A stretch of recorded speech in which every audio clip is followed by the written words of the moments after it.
Hello viewers, আজকে চুলায় chicken pizza বানাবো। ডোটা আগে রেডি করে রেখেছি, রুটি করে নিলাম। কাঁটা চামচের সাহায্যে একটু ফুটা করে দিব, রুটিটা যেন অনেক ফুলে না উঠে। পুরো রুটিতে টমেটো সস মেখে নিব। চিকেনগুলো মশলা দিয়ে আগে ভেজে নিয়েছি, পুরো রুটিতে ছিটিয়ে দিব। পেঁয়াজ স্লাইস করা ছিল দিয়ে দিব।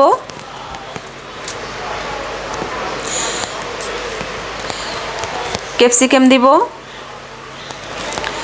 চিজ দিব, টমেটো সস দিব। রেডি হয়ে গেল চুলায় দেওয়ার জন্য। হয়ে গেল আমার পিৎজা, কেটে দেখাবো কেমন হলো।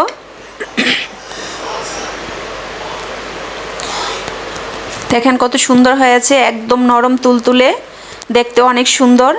কেমন লাগলো দেখে কমেন্টে জানাবেন।